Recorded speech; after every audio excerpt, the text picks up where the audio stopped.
Rivera left the gym on unsteady legs, his mind spinning as he tried to process what had just happened.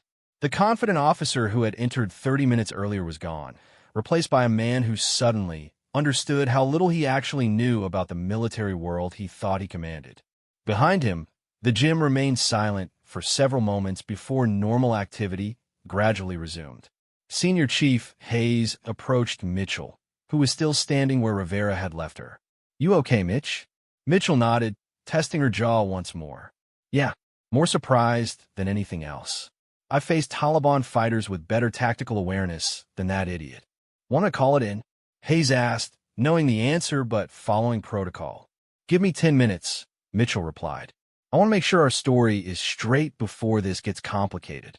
What Rivera didn't understand, as he stumbled across the base toward his quarters, was that his troubles were just beginning. The moment he struck Mitchell, he had triggered a series of procedures designed to protect both military personnel and national security assets. Navy SEALs were not ordinary sailors. They held security clearances that gave them access to some of the most sensitive information in the government. An assault on a SEAL was treated with the same seriousness as an attack on any other critical military asset. In the gym, Chief Santos was already documenting the incident. As the senior medical corpsman present, she photographed the injury to Mitchell's jaw and began collecting witness statements. Every SEAL present understood the importance of proper documentation. Their training had taught them that battles were often won or lost on the quality of intelligence and preparation. Within an hour, reports had been filed with the Naval Criminal Investigative Service, the base commanding officer, and the Naval Special Warfare Command. Rivera's commanding officer received a call that would ruin his evening and possibly his career, as assault charges against personnel under his command reflected poorly on his leadership. Rivera reached his quarters and collapsed into a chair, his hands shaking as the adrenaline began to wear off. He tried to convince himself that he could spin the incident as a misunderstanding, maybe claim he had slipped or that Mitchell had been insubordinate first. But the look in her eyes when she offered him the chance to leave haunted him. There had been no fear there, only the calm assessment of a professional who had dealt with much more dangerous situations. His phone rang, startling him from his thoughts. The caller ID showed his commanding officer, Commander Patricia Walsh. Rivera considered letting it go to voicemail, but knew that would only make things worse. "Lieutenant Rivera speaking," he answered, trying to keep his voice steady. "Rivera, get to my office immediately." Commander Walsh's voice was ice cold. "And bring a lawyer if you have one." The line went dead. Rivera stared at the phone, his stomach churning with the realization that news of the incident had already reached the command level. In the civilian world, he might have had time to craft a story or find witnesses willing to support his version of events. In the military, especially when dealing with special operations personnel, investigations moved with frightening efficiency. Meanwhile, Mitchell had reported to the base medical facility for documentation of her injuries. The Navy corpsman who examined her had seen combat injuries and knew how to properly document evidence for legal proceedings. The bruising on her jaw was photographed from multiple angles, and her account of the incident was recorded with precise detail. "Ma'am, do you want to press charges?" the corpsman asked, though he already knew the answer. Assault on military personnel was a federal crime that would be prosecuted regardless of the victim's wishes. "The Navy will handle it appropriately," Mitchell replied. "I just want to make sure everything is documented properly." As she left the medical facility, Mitchell's phone buzzed with a text from her team leader, Commander Jake Morrison. "Heard what happened? You good?" "All good, sir. Situation handled professionally," she replied. What Rivera couldn't have known was that Commander Morrison was a legend within the SEAL community. He had commanded some of the most dangerous missions of the Iraq and Afghanistan wars and had personally trained dozens of SEALs who were now serving in leadership positions throughout the Navy. His opinion carried weight far beyond his official rank, and he was protective of his people in a way that made attacking them extremely unwise. Commander Morrison made a call to an old friend at the Pentagon, not to interfere with the legal process, but to ensure it proceeded quickly and fairly. Within the special operations community, word traveled fast about threats to their personnel. Rivera had no idea that his name was already being discussed in offices where careers were made and destroyed with a single conversation. As evening fell, Rivera sat in Commander Walsh's office across from his commanding officer and a Navy lawyer who looked like he would rather be anywhere else. The lawyer had already reviewed the initial reports and witness statements, and his expression suggested Rivera's situation was hopeless. "Lieutenant, do you want to tell me what happened today?" Commander Walsh asked, her voice carefully controlled. Rivera launched into the story he had been rehearsing, claiming he had been trying to establish proper military discipline and that the contact with Mitchell had been accidental. He suggested that she had been insubordinate and that his actions were a justified response to her attitude. Commander Walsh listened without interruption, taking notes on a yellow pad. When Rivera finished, she looked up with an expression of complete disgust. "Lieutenant, I have statements from 8 witnesses, including a Navy senior chief with 20 years of service. I have medical documentation of injuries consistent with a deliberate strike. I have video footage from security cameras that shows you approaching Petty Officer Mitchell in an aggressive manner." She leaned forward, her voice dropping to a whisper. "And you want to tell me this was an accident?" Rivera's carefully constructed story crumbled under the weight of evidence. The lawyer beside him was scribbling notes that looked suspiciously like a resignation letter. "Sir, I may have reacted poorly to what I perceive as disrespect," Rivera began, but Commander Walsh cut him off with a raised hand. "Lieutenant, you assaulted a decorated Navy SEAL with 8 years of combat experience. You committed a federal crime in front of multiple witnesses. You have brought disgrace to your uniform, your rank, and this command." She stood up, her chair scraping against the floor. "You are hereby relieved of duty pending the completion of a full investigation. You will surrender your weapon, your security clearance, and your access to classified materials immediately." The room spun around Rivera as the full weight of his situation hit him. His military career, which he had built through years of education and training, was ending in disgrace. The lawyer was already discussing plea bargains and the likelihood of prison time. But Rivera's troubles were far from over. Word of the incident had reached the SEAL community through informal channels, and Mitchell's teammates were not pleased. While they respected the legal process and would not interfere with the official investigation, they made it clear through various means that Rivera's presence on the base was no longer welcome.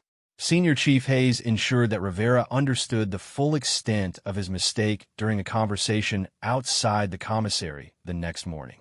"Lieutenant, you need to understand something," Hayes said quietly, his voice carrying the authority of 2 decades of military service. "That woman you hit has saved more lives than you've probably met in your entire career. She's pulled wounded Marines out of firefights, performed field surgery under enemy fire, and completed missions that are still classified. The only reason you're still walking around is because she chose to let you." Rivera tried to interrupt, but Hayes continued. "You think you understand the military because you went to officer school and learned to march in formation. But you've never been tested. You've never had to make life or death decisions with incomplete information and enemy bullets flying over your head. You attack someone who has, and that makes you the worst kind of coward." The conversation was witnessed by several other service members, and Rivera realized that his reputation was being systematically destroyed throughout the base. Officers who had previously treated him with professional courtesy now avoided him entirely. Enlisted personnel who had once shown him respect now looked through him as if he didn't exist. As the investigation proceeded, more details emerged about Rivera's behavior during his time at the base. Multiple personnel came forward with stories of his arrogance, his disrespect for special operations personnel, and his general attitude that rank alone made him superior to more experienced warriors. The picture that emerged was of an officer who had never understood the true meaning of military service. Mitchell, meanwhile, continued her duties without interruption. Her teammates rallied around her, not because she needed protection, but because that's what warriors did for each other. The incident had strengthened the unit's bond and reminded them all why their selection process was so rigorous. Not everyone could handle the responsibility that came with the trident. 3 days after the incident, Rivera received word that he would face a court-martial for assault on military personnel. The lawyer explained that with the evidence against him, his best option was to plea bargain for a lesser charge and hope to avoid prison time. His military career was over, and his civilian prospects were dim given the nature of the charges. As Rivera contemplated his future, he finally began to understand the magnitude of his mistake. He had attacked someone whose dedication to service made his own look pathetic by comparison. He had let his ego and ignorance drive him to destroy everything he had worked for. Most importantly, he had learned that respect in the military was earned through competence and character, not demanded through rank. The court-martial proceedings began 2 weeks later in a sterile military courtroom that had witnessed the end of many careers. Rivera sat at the defendant's table in his dress blue uniform, stripped of any awards or decorations that might have suggested competence or honor. His lawyer, a competent but overworked Navy JAG officer, had already advised him that their best strategy was to accept responsibility and hope for leniency. Across the courtroom, Mitchell sat in the witness section, also in dress blues, but her uniform told a different story. Her ribbons and medals spoke of multiple combat deployments, exceptional performance ratings, and recognition for valor under fire. The contrast was stark and intentional. The prosecution wanted the panel to understand exactly who Rivera had chosen to attack. The prosecution's case was devastating in its simplicity. 8 witnesses testified that they had seen Rivera deliberately strike Mitchell without provocation. The video evidence from base security cameras, while not showing the actual impact due to camera angles, clearly demonstrated Rivera's aggressive approach and hostile body language. The medical evidence documented injuries consistent with a deliberate assault, but it was Mitchell's testimony that truly sealed Rivera's fate. She took the stand with the calm confidence of someone who had testified in more dangerous settings, having provided intelligence briefings to generals and testified before congressional committees about classified operations. Petty Officer Mitchell, the prosecutor began, please describe your military background for the court. Mitchell's voice was clear and steady as she outlined 8 years of exemplary service. She had completed Navy SEAL training with honors, served on 4 combat deployments, and received commendations for both valor and tactical excellence. She had saved the lives of 17 wounded service members under enemy fire and had been personally responsible for neutralizing dozens of high-value targets. Her record of service was flawless. On the day in question, how would you characterize Lieutenant Rivera's demeanor when he approached you? The prosecutor asked. Hostile and confrontational, Mitchell replied. He appeared to be looking for a fight rather than seeking to resolve any legitimate concerns about military discipline. Did you do anything to provoke or escalate the confrontation? No, sir. I maintained military courtesy throughout the interaction. I offered to connect him with appropriate personnel if he had official concerns, and I attempted to de-escalate the situation when it became clear he was becoming agitated. Please describe the moment Lieutenant Rivera struck you. Mitchell's account was precise and emotionless, delivered with the same professional tone she might use to brief a mission. She described Rivera's closed fist connecting with her jaw, the force of the blow, and her deliberate decision to show restraint despite being assaulted. The defense attorney's cross-examination was perfunctory. There was no way to challenge Mitchell's credibility or suggest she had provoked the attack. Her military record was unassailable, and the physical evidence supported her version of events completely. When Rivera took the stand in his own defense, his testimony only made things worse. Under questioning from his own lawyer, he tried to portray himself as a concerned officer attempting to maintain discipline. But under cross-examination, his arrogance and ignorance became painfully apparent. Lieutenant Rivera, The prosecutor asked, "Are you familiar with the requirements for earning the Special Warfare Insignia?" "Somewhat," Rivera replied, not recognizing the trap being laid. "Would you care to elaborate on what somewhat means?" Rivera's answer revealed his complete ignorance of SEAL training requirements, the selection process, and the qualifications necessary to serve in special operations. The prosecutor methodically walked him through the statistics. Of the hundreds who began SEAL training, typically fewer than 20% completed it. The physical and mental demands are designed to eliminate all but the most exceptional candidates. So, when you told Petty Officer Mitchell that she thought she was special because she had made it through some training, you were referring to one of the most rigorous military training programs in the world, correct? Rivera's face flushed with embarrassment as he realized how ignorant his comment had sounded. "I may have been misinformed about the difficulty of the program. Lieutenant, are you aware that Petty Officer Mitchell holds federal law enforcement authority in addition to her military duties?" No, I wasn't aware of that. So, when you struck her, you were not only assaulting a military service member, you were assaulting a federal agent?"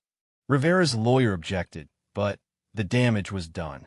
The panel now understood that Rivera had not only committed assault, but had done so in complete ignorance of the legal and professional standing of his victim.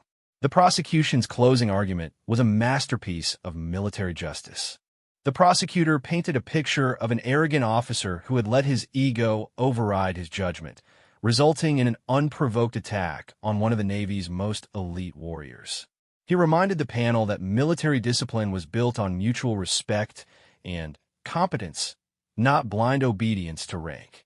"Ladies and gentlemen of the panel," the prosecutor concluded, "Lieutenant Rivera's actions represent everything that is wrong with leadership that is based on position rather than merit. He attacked someone whose service record makes his own look pathetic by comparison. He brought disgrace to the officer corps and violated the trust placed in him when he accepted his commission. Justice demands that he face the full consequences of his actions." The defense attorney's closing argument focused on Rivera's previously clean record and asked for leniency based on his youth and inexperience. But even this fell flat when compared to the fact that Mitchell was only 7 years older than Rivera and had accomplished more in her military career than most service members achieved in 20 years. The panel deliberated for less than 2 hours. They found Rivera guilty of assault on military personnel, conduct unbecoming an officer, and violation of federal law. The sentence was swift and severe: dismissal from a Navy, forfeiture of all pay and allowances, and 1 year of confinement in a military prison. As the court officers led Rivera away in handcuffs, he caught sight of Mitchell in the gallery. She was surrounded by her teammates, who had come to support her during the proceedings. Her expression showed no satisfaction or vindication, only the professional satisfaction of seeing justice properly served. But Rivera's punishment extended far beyond the courtroom. His dismissal from a Navy was the equivalent of a felony conviction, making him unemployable in most government positions and many private sector jobs. The assault charge on his record would follow him for the rest of his life, appearing on background checks and job applications. His dreams of a military career followed by civilian success were shattered. The story of Rivera's downfall spread quickly through military circles, becoming a cautionary tale about the dangers of arrogance and ignorance. Young officers were reminded that rank was a responsibility, not a privilege, and that respect had to be earned through competence and character. Mitchell, meanwhile, continued to serve with distinction.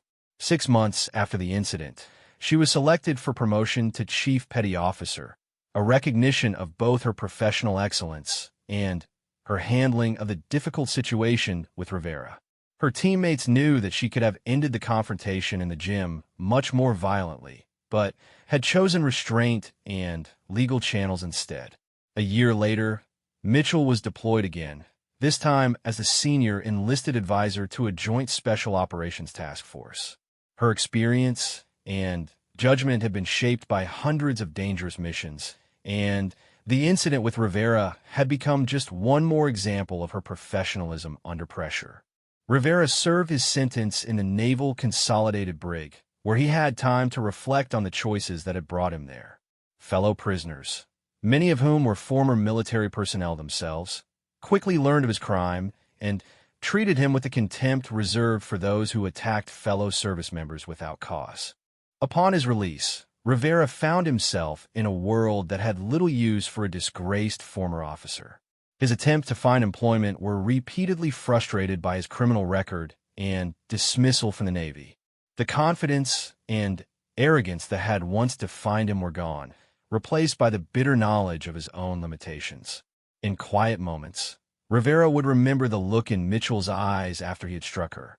It hadn't been fear or anger, but something much more dangerous, the calm assessment of a professional warrior who had chosen mercy over justice.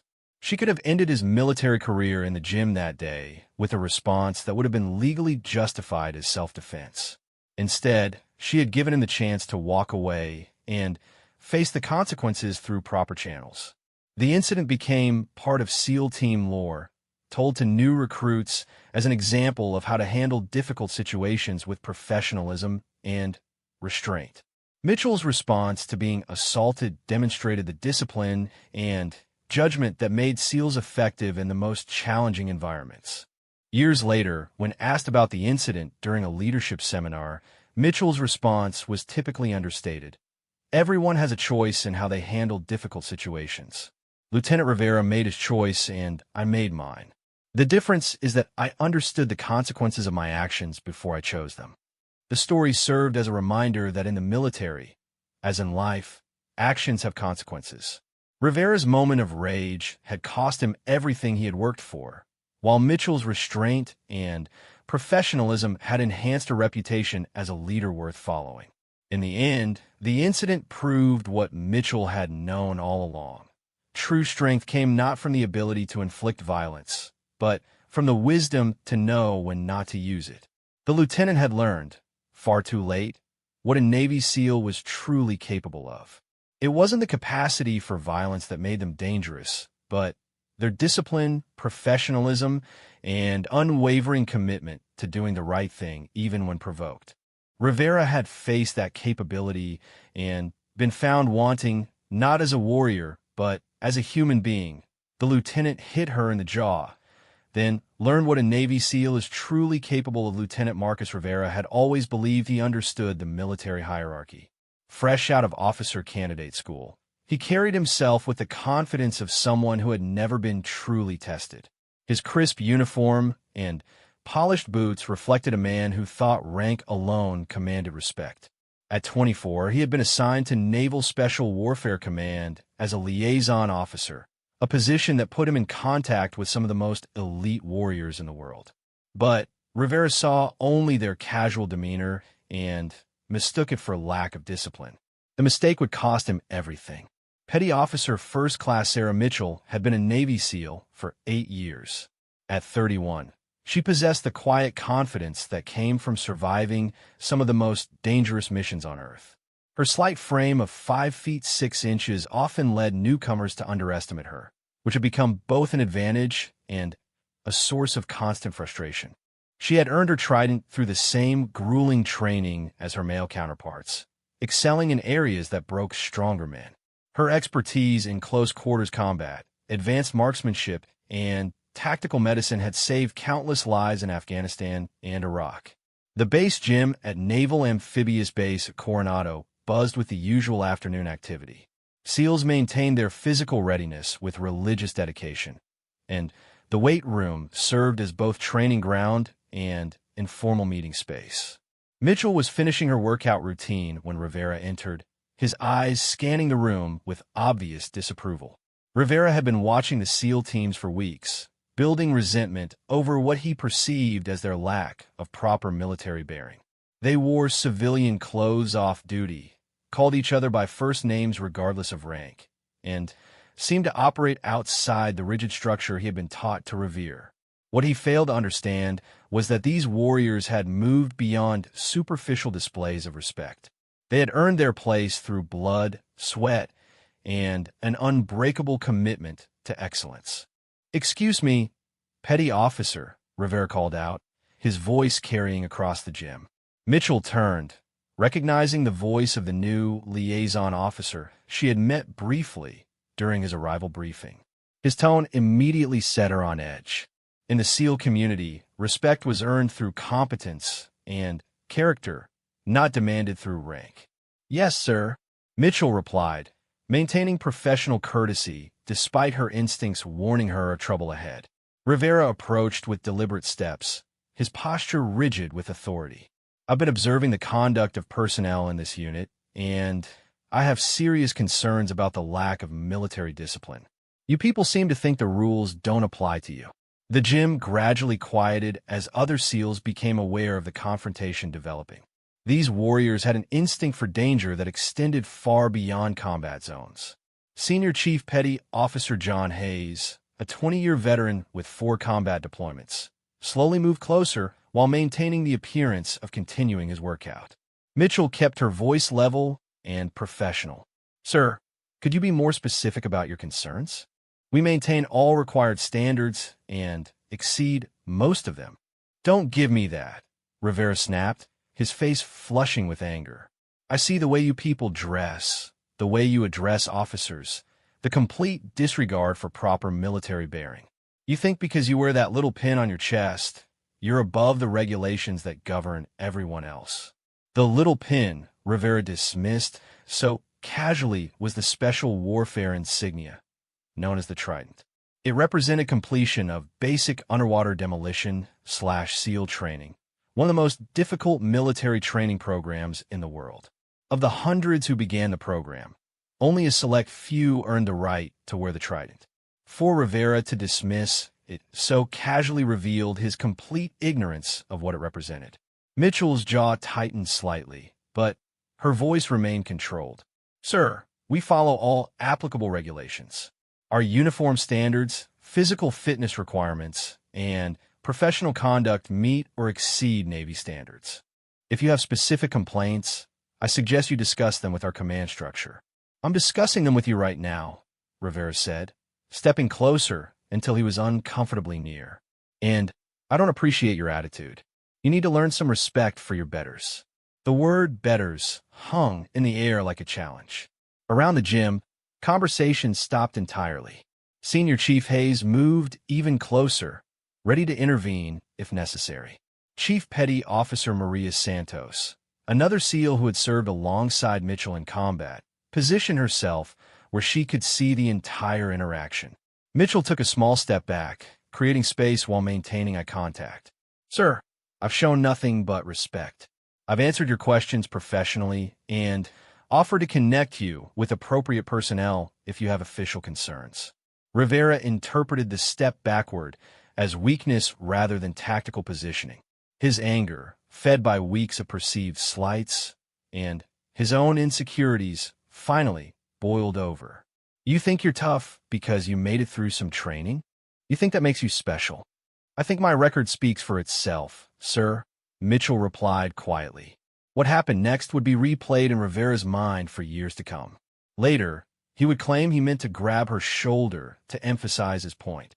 Witnesses would testify that his closed fist struck her squarely in the jaw with enough force to stagger most people. The sound echoed through the suddenly silent gym like a gunshot. Mitchell's head snapped to the side from the impact.